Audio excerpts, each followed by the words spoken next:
Please be seated.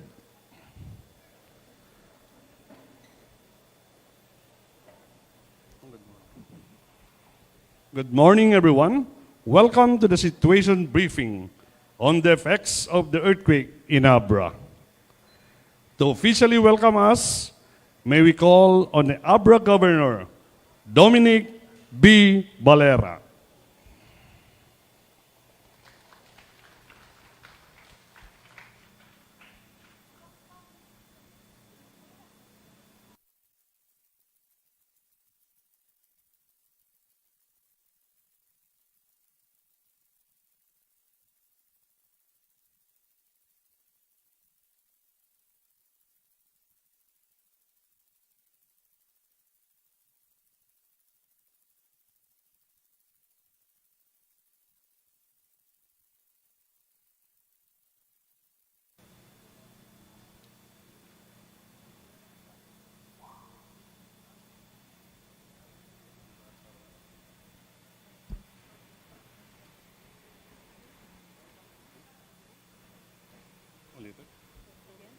Again, good morning, everyone. Welcome to the situation briefing on the effects of the earthquake in ABRA. To officially welcome us, may we call on the ABRA Governor, Dominic B. Valera. Sir.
May we call our beloved Governor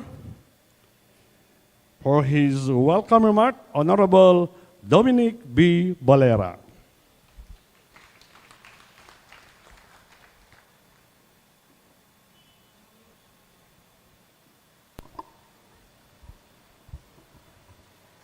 Good morning, Apo.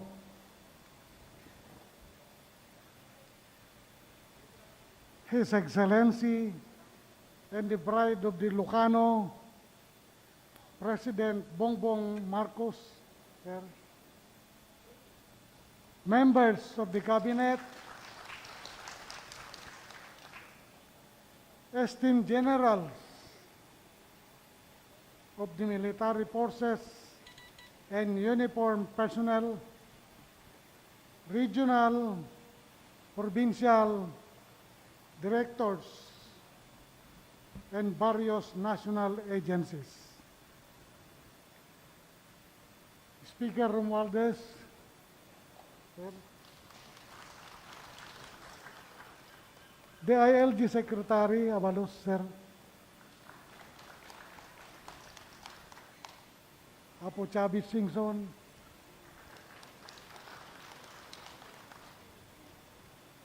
Secretary Erwin Tolpo, DSLD.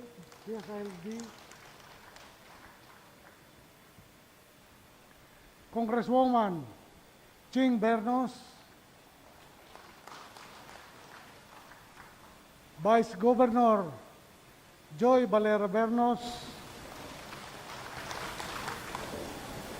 Municipal mayors headed by LNP President J.B. Bernos. Sir.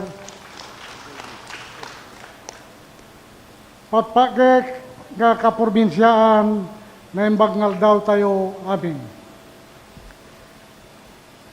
If we were gathered here on regular day, sana masaya tayong lahat ngayon. But came the 7.3 intensity earthquake yesterday. And so here we are. But there is still so much to be grateful for. And that is our being here to provide. Provide relief assistance and comfort to our beloved Abreños. Thank you, Sir, Mr. President. Your presence here, as well as the heads of the agencies who are with you, give us comfort. Malaking bagay po ito sa amin. Salamat ng marami sa mga tulong na pumapasok na at papasok pa para sa ating mga kababayan Abreño. Of course, we continue to receive update our people on the ground. There is so much change, damage, so many injured, many pero pangako namin ang ABRA ay babangon. Maraming salamat po.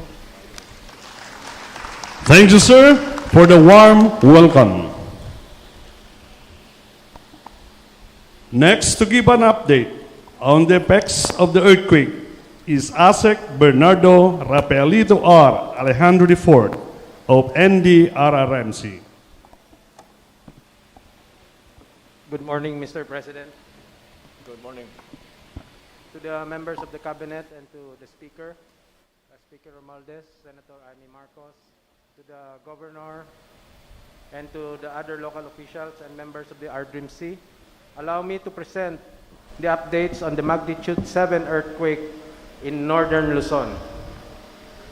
Scope of my presentation is as follows: the situation overview, monitored effects, and actions taken. Let me begin with the situation overview. Shown is the latest earthquake information from PBOX, detailing the occurrence of earthquake at around 8:43 yesterday at Tayum, ABRA, with a magnitude of 7.0. The highest intensity recorded is intensity 7.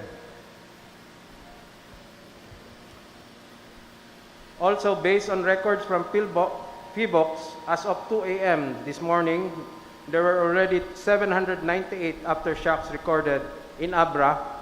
161 were plotted, while 22 were felt. The magnitudes range from 1.5 to 5.4.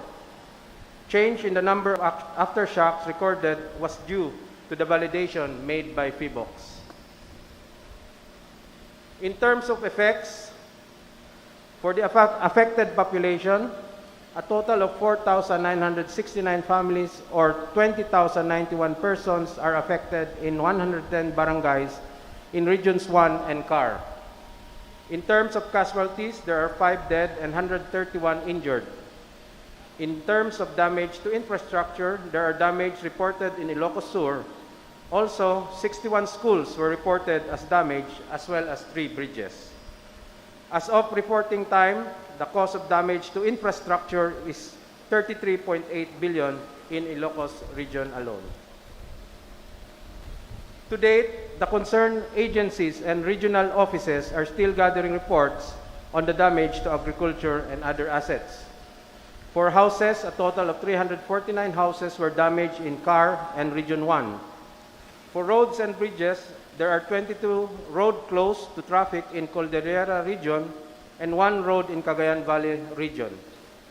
Several areas in CAR also experienced power interruption, while the whole province of Ilocos Sur experienced power interruptions but was immediately restored at 2 p.m. yesterday.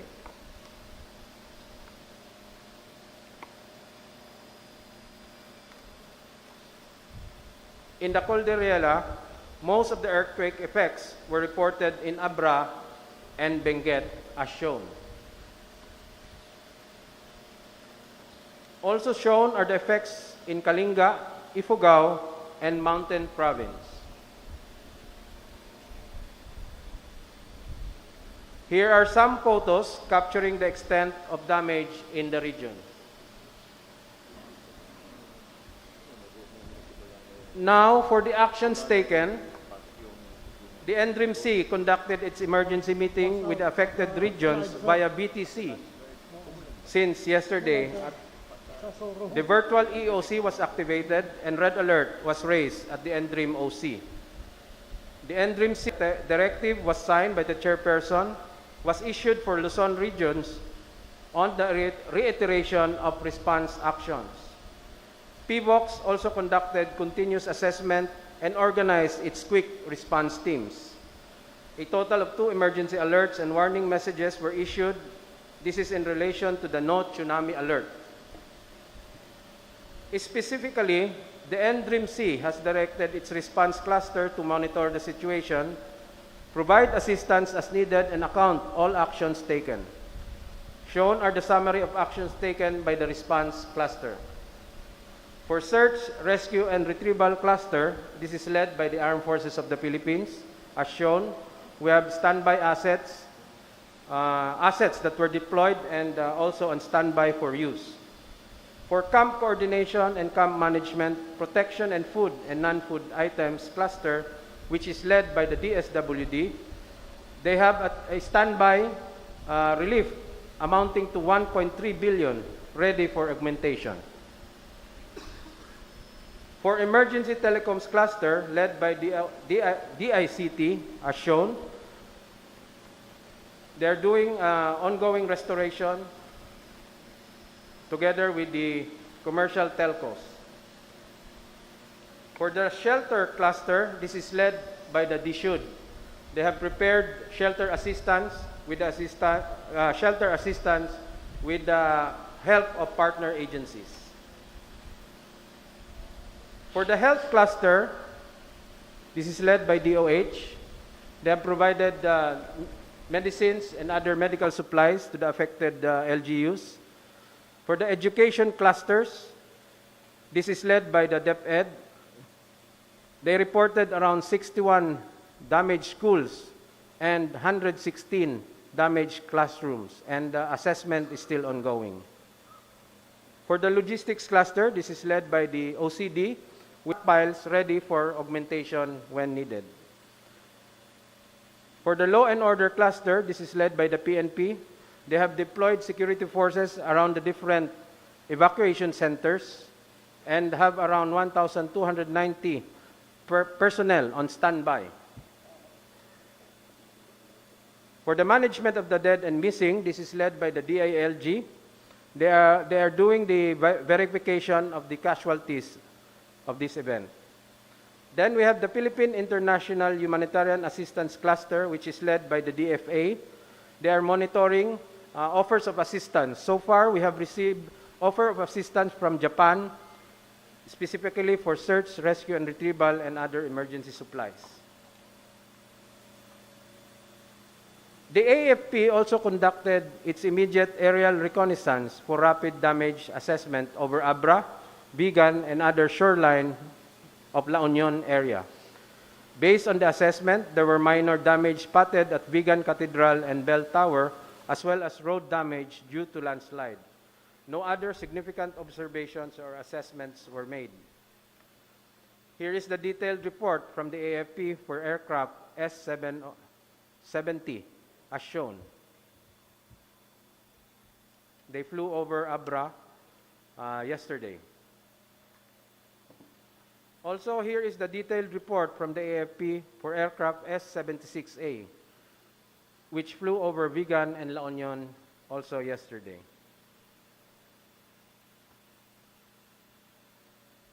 As for the regions and the local government units, they have conducted rescue and retrieval operations in affected areas. The regions and the local government units also provided assistance to affected families. They initiated the conduct of clearing operations, and presently they are doing the assessment and data validation. With this, we'd like to inform the President that the response is managed at the local and regional levels with the support from outside regions, local government units, and other national government agencies.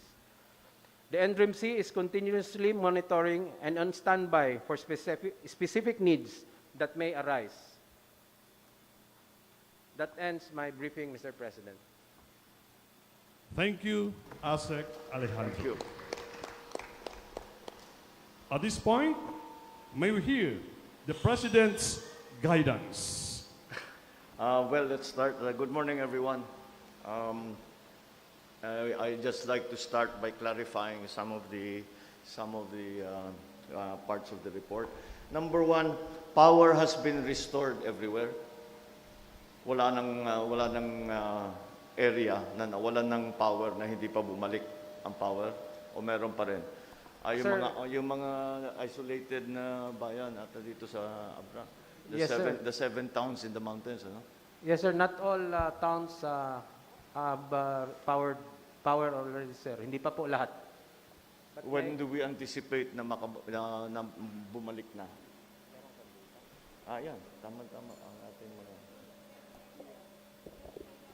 Yes, I wanted that. I saw them. That's why I wanted to ask. Good morning, Mr. President. Good morning. My name is Loreto Chares Jr. I'm the General Manager of ABRECO. Good morning. Please allow our technical assist to give you a brief report regarding Please. po sa Oo. extent ng damages ng ABRECO. Magandang umaga po, Mr. President. Good morning. As of this early morning, sir, is all 26 towns ng ABRA may power na po. Although there are some laterals po na wala. Katulad po, halimbawa po, yung isang transformer nasira, definitely po, wala po. Pero yung backbone line po, buong ABRA meron na po, sir. So you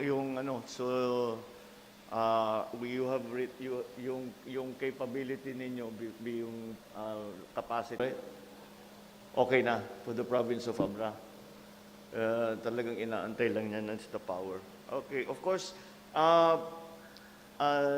So, Sec Erwin, what are the outstanding issues yet para sa assistance doon sa ating mga naging biktima who are that's another question I wanted to ask.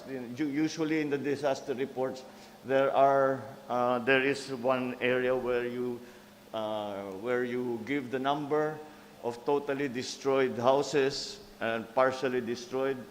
Do we have that number? Those numbers?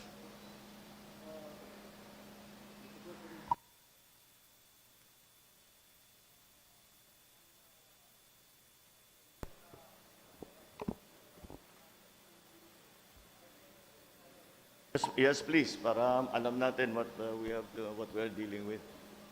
At this, Mr. President, at this point, we're continuing the assessment, and right now, as per 6 o'clock a.m., we have 28 totally damaged houses and 2,362 partially.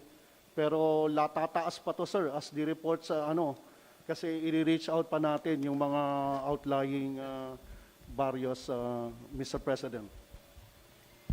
Yusek Solidum, are we allowing them already are we allowing them already to go back into their homes, at least the engineers, to inspect if they are safe? Is it already safe for people to, at least hindi pa muna yung resident, kundi yung mga mag-inspeksyon, to declare safe the Yes po. structure? Kung declared talagang structurally safe po yung mga building, pwede na.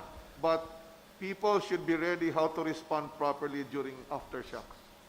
Kasi malakas pa po ang posibleng aftershock, and just to brief po ang mga local government units, we expect aftershocks to continue for several weeks, pero the first 3 days po ang marami, and hopefully, pababa na siya. For example, the hospital, when ayaw pa nilang pumasok ngayon because it's still it might still be unsafe and baka magka-aftershock.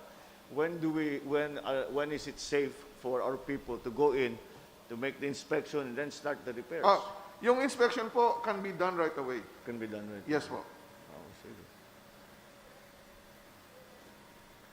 Who will perform the Engineer po, Public Works yung and sa engineers. Public Works, oo. Ang Ninyo. Public Works ang gawa. Yes po. They will do the inspections. All right. The other, I think, Sector Win, I think dun sa human victims, yung mga homeless, how many people have been rendered homeless?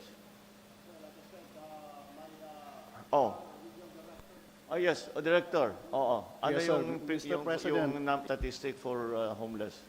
Ang bali, actually, ang nakalagay ho dito natin is totally is 28, pero ang partially, so i-assess pa natin yan, is 2,362. Saan ngayon yung mga resident na yan? Ito po ay covered po ito, yung mga marami rito po sa ABRA, tapos meron din tayo sa Kalinga, sa Benguet. Hindi, pagka homeless sila, saan sila tinakbo? Saan Ano sila po yan? dinala? Where did you evacuate them to? Dalawa po yan, evacuation centers, o meron silang napuntahan ng Here mga in kamag-anak sa Yes, na ibang lugar. Go, Vice Joy. Mr. President, we opted to accommodate all our evacuees sa open area like yung ganitong structure. All of the LGUs in the province po, we have evacuation centers, but it's not advisable to accommodate inside the evacuation center since meron pa po mga aftershock. Kaya yung mga merong mga basketball courts, we set up through the SWD, we set up modular tents for everyone. All right. How many now are in those evacuation centers? Actually, sir, we have 1,000 modular tents coming in, dumating na ito, and another 1,000 coming from Region 2, interoperability. So, parating ho ito, mga modular tents, pero meron na ho kaming na-set up dito sa Bangged I'm looking for the number so that the DSWD knows how to prepare. Ilan ang aalagaan, ilan yung papakainin. That's yung basics. Basic. How long will we have to be keeping them in the evacuation center? All of this para alam ng DSWD kung ano yung trabaho nila. Yes, Yes, sir. If I may, sir. OIC Faustino, sir. Sir, we have a figure here.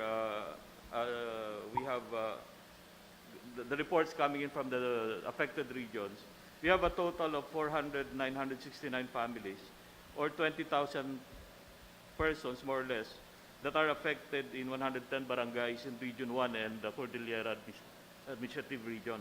Inside evacuation centers, 31 evacuation centers ang nabilang natin, sir. We have around 2,312 families and in Regions 1 and Cordillera Administrative Region. Then outside evacuation centers, yung mga tao na temporarily staying sa relatives nila or friends na naglagay ng mga tents sa labas ng bahay, we have around 413 families or 1,637 persons, sir.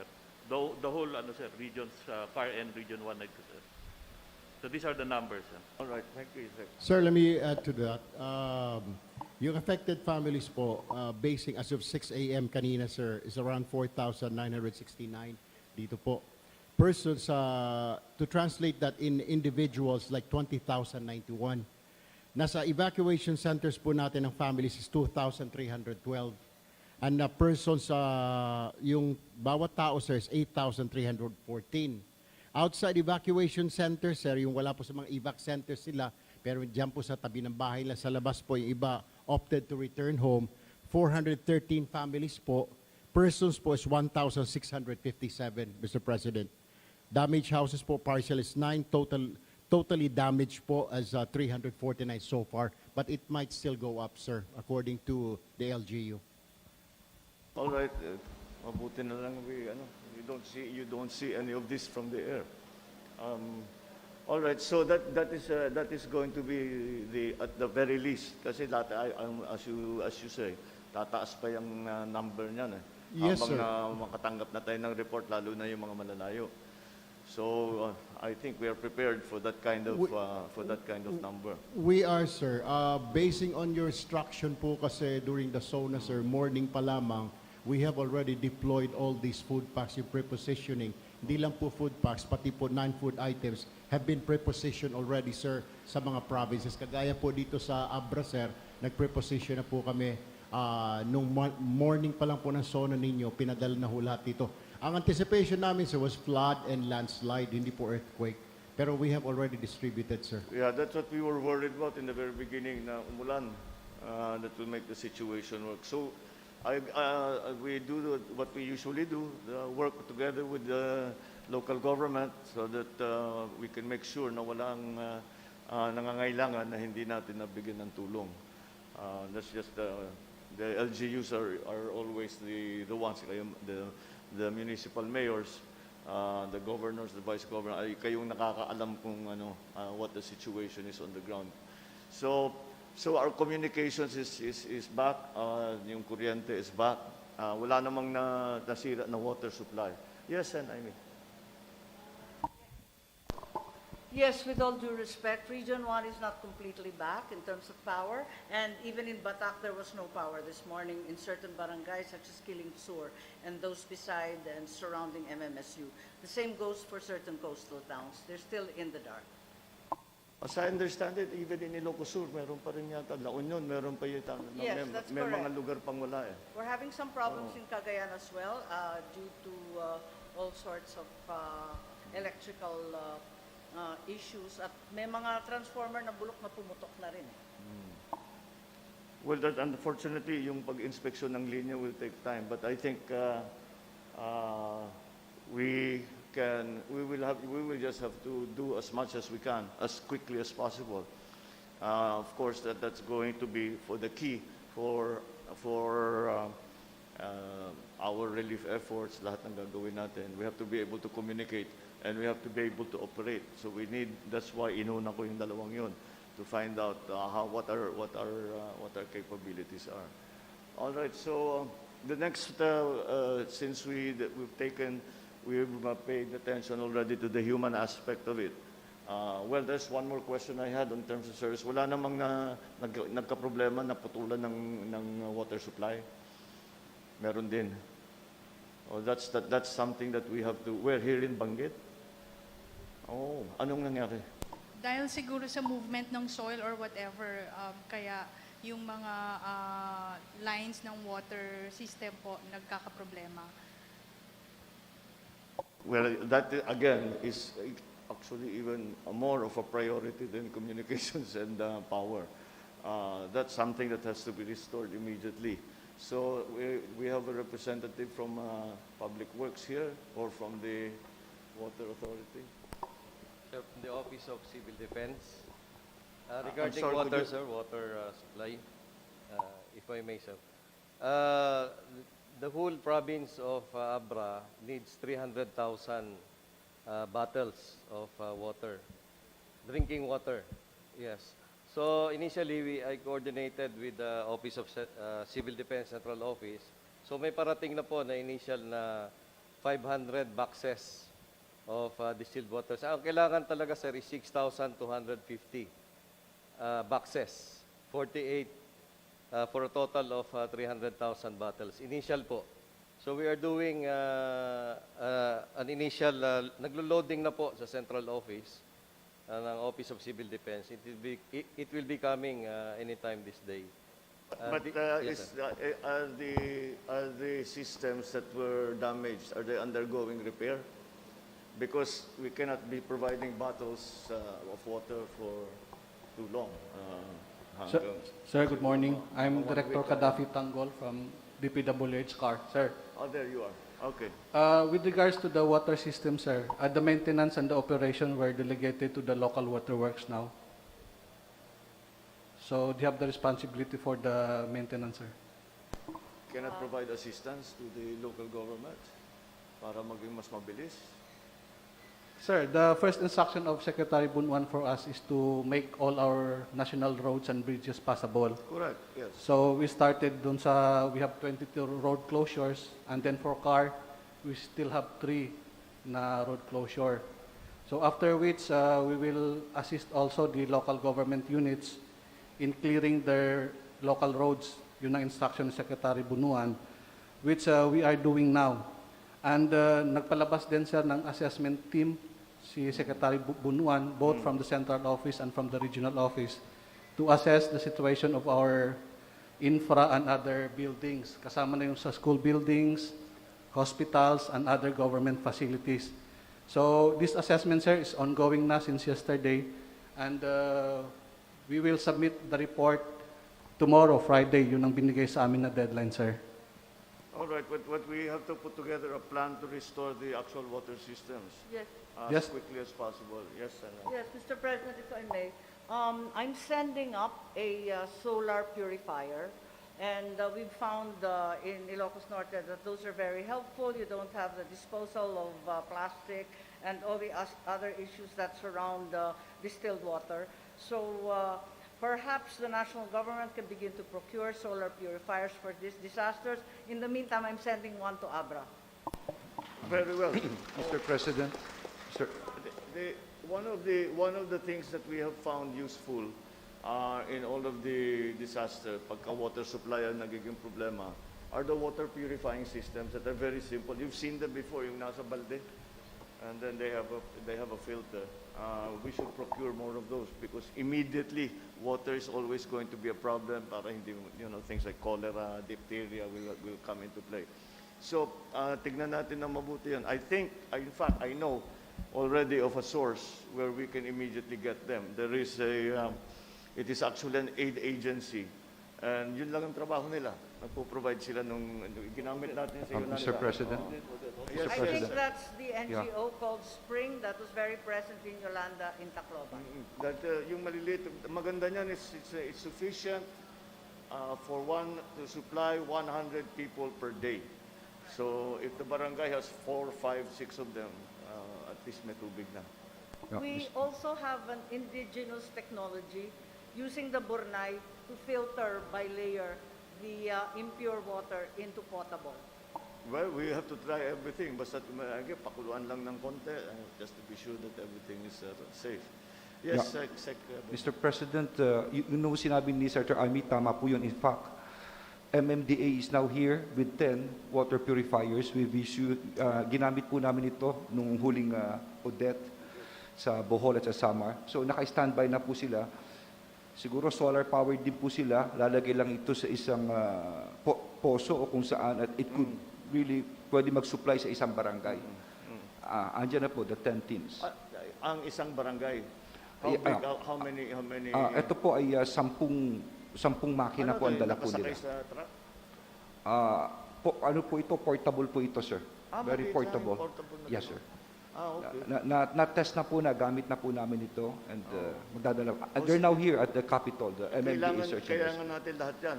But I'm particularly interested dun sa that simple purification system because we don't know how long it's going to take. So, mabuti meron silang water supply. Iwanan na namin sa inyo diyan. Kasi ito, when more or less there is a supply. But we cannot depend only on water bottles. After a while, and then makikita ninyo daming plastic bigla sa barangay ninyo. Maglilinis kayo ng husto. So, all right. So, yes, those are the critical parts, I think, to support the not beneficiaries, the victims in the meantime hanggat sila'y makabalik. Alright, so I would like to see a report on the infrastructure damage in the roads, bridges, then also from the irrigation, kung tinamaan yung mga irrigation system natin, and what the damage is. So maybe the Public Works can give us a report on the Good morning, sir. yes. Here we will start with Cordillera, and the next reporting will be by Argitan of Region 1. So, our incident, we were able to deploy 408 equipment and 2,228 manpower. That's for CAR and Region 1. Next slide, please. Yun lang siya ng one lane. We need more intervention for this one. Next slide. Yan. So, passable na po siya, sir, for one lane lang. Next slide. So this one, sir, again, is in Andres Acop Cosalan Road. It's now passable. Next slide. Next slide, please. This one, sir, is in Governor Bado Dangwan National Road in Kapangan. It's now passable then, sir. Next slide. This one, another section in Governor Bado Dangwan National Road. It's now passable, sir. Next slide. This one, sir, is again in Governor Bado Dangwan National Road. It's now passable. Next slide. Again, sir, in Governor Bado Dangwan National Road at Kibungan. It's now passable. Next slide.